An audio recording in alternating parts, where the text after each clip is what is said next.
Kaugnay ng mga matitinding nangyayari ngayon sa Senado, kabilang ang pagsuko ni Senator Jingo Estrada at ang pagkawala ng majority block sa sesyon ngayon. Makakausap po natin si Senator Raffy Tulfo. Kasama niya si Mon Galvez live mula sa Senado. Mon at Senator Raffy. Yes, Julius, no, alas 5 ng hapon dapat nga inaasahan yung pagsisimula ng sesyon ng Senado dito sa Senado, pero hindi dumating o no-show yung majority senators, kaya naman naantala almost 2 hours or more than 2 hours na nga naghihintay ang mga minority senators dito sa session hall. Kaya hinatak natin si Senator Raffy. Senator Raffy, magandang gabi ho, no? Ano ho ba nangyari? Aware ho ba kayo na hindi talaga sisipot ang mga majority or yung membro ho ng mayorya, sir? Actually, hindi namin alam na hindi sila sisipot ngayong araw na to. All we know ay sasama lang nila si Jinggoy bilang sympathy, whatever, and then babalik din sila come 5 o'clock. Kaso hindi nagsibalikan and we've been waiting and waiting. As you can see, almost 2 hours na kami nagantay, and then all of a sudden, nagpadala ng message si Alan kay Tito Sen at mahaba so paiksiin ko lang. Parang pinalilitaw niya na kami makikiisa sa kanya na ibo-boycott na rin yung Senado, parang to show independence. Your reaction to that? Wow! Talagang big no-no. Para bang, sabi pa nga ng anak ko, hello? Ba't namin gagawin yun? Parang it's leading to something, I'm not gonna use the word disturb. I don't know, kayo na lang siguro bahala magbasa. Pero it is really uncalled for. It's very unprofessional. It's too much. It's too much. Kumbaga, hindi na mga professional itong mga kasamahan ko. Nakikita yung true character nila. Is this what we're calling history repeating itself? Yung nangyari dati sa HOR, mangyayari ulit dito ngayon sa Senado. Hino-hostage kami. That shouldn't happen. Last week ho, sir, nagkaroon ho ng boycott ang minority at maaaring kinukumpara naman ito ng majority to what happened now. Ano hong masasabi niyo doon? Iyon po ba yun? No. That's like comparing apples and oranges. Magkalayo. Kasi nag-walkout kami noon dahil ni-railroad nila yung isang rules at gusto nilang para ma-accommodate si Bato, kailangan agad-agad nag-motion si Marcoleta para i-allow ang mga senador na makapagboto online nang wala sa lugar. Ang sa amin naman, kailangan ipagdebatihan muna yan sa floor and then at least give us another day and then kinabukasan, pwede na siguro pagbotohan. Gusto nila agad-agad, right there and then. Hindi kami pumayag at saka outnumbered kami kaya we walk out. Tama lang naman.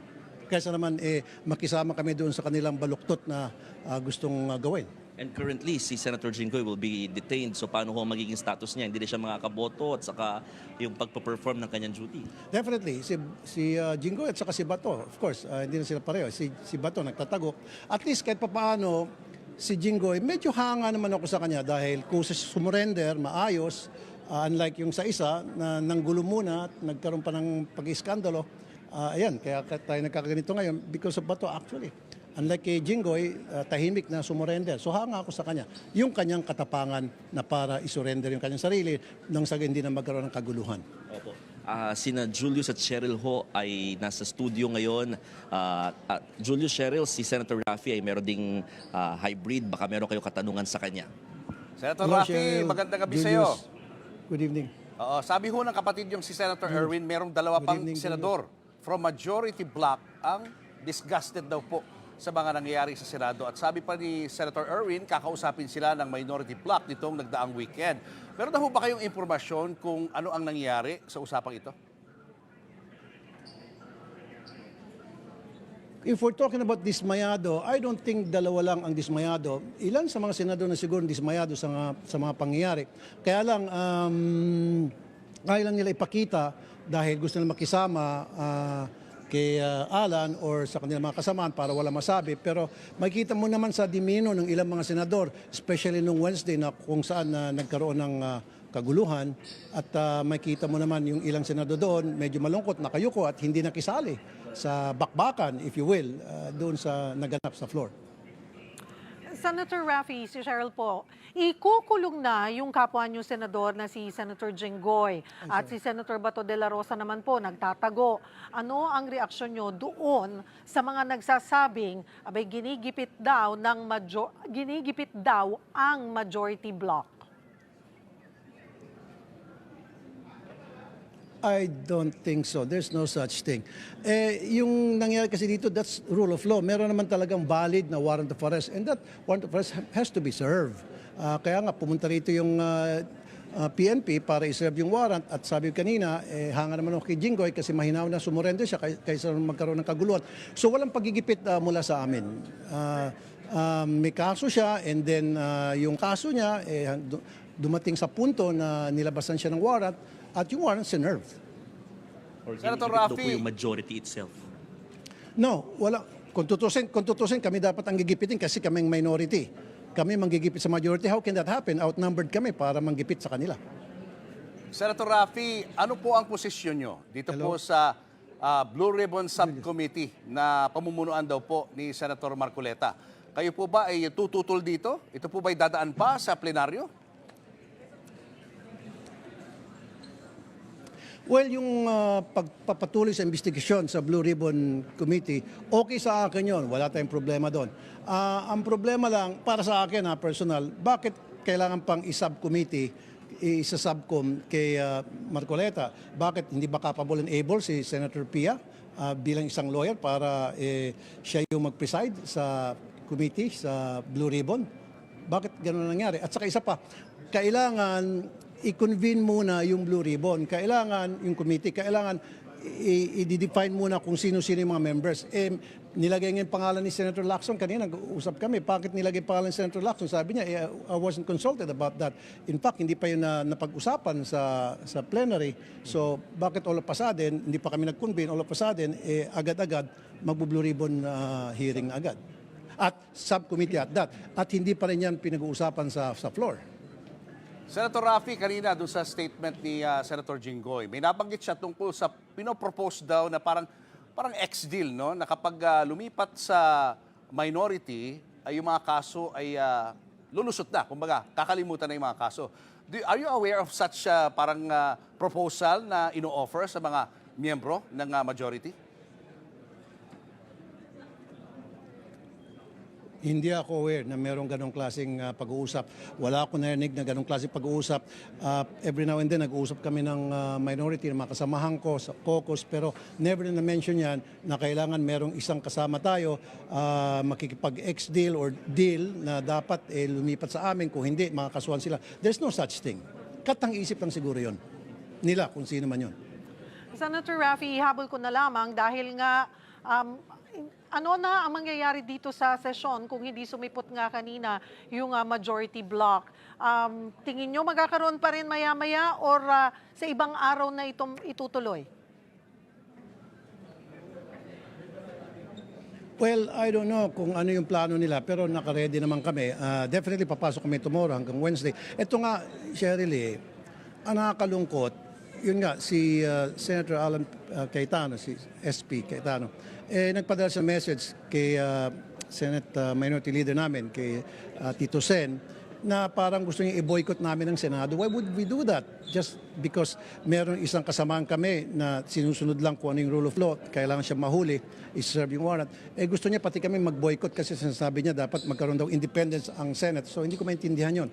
So yan yung isa sa mga nakakasakit sa ulo ko isipin. Isa pa, pinatayan kami ng aircon, pinatayan kami ng internet, pati yung CR, aircon sa CR, pinatay na rin. You see? Ganun na ba kababaw? Yung mga nangyari sa Senate. Sa ngayon, dapan-dapa na ang Senado sa imahe. Ang ano mangyari? Lulubog ba kami sa lupa sa sobrang pagkababa yung nangyari ngayon sa atin sa Senado? Okay, Senator Raffy, klaruhin ko lamang yan. Pinatayan kayo ng aircon, ng internet.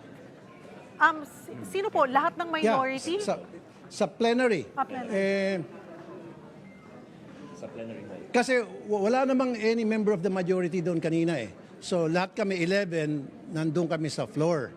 So nagantay kami after more than an hour, all of a sudden, biglang uminit, nagpapaypay na si Senrisa, and then lahat kami, nainitan na. Yung pala, pinatayan kami.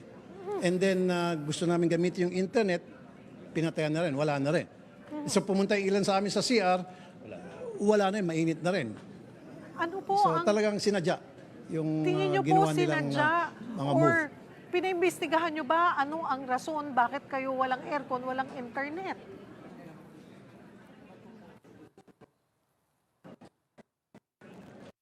At sabi niya, bubuksan daw, pero hindi naman nabuksan. Siyempre, maintindihan ko naman, nangangamo lang siguro yung taong yan. Yung amo niya, siyempre, yung SP, hindi naman kami. So, ang importante rito, Cheryl and Julius, gusto ko lang ipaalam sa taong bayan na gusto namin magtrabaho. Kami ay niluklok sa aming pwesto sa Senado para magtrabaho, para dito gawin lahat ng trabaho namin.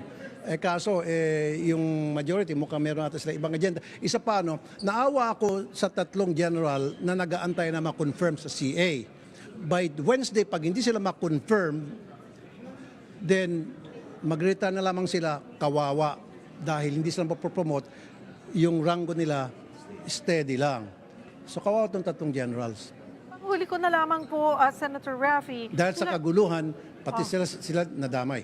Okay.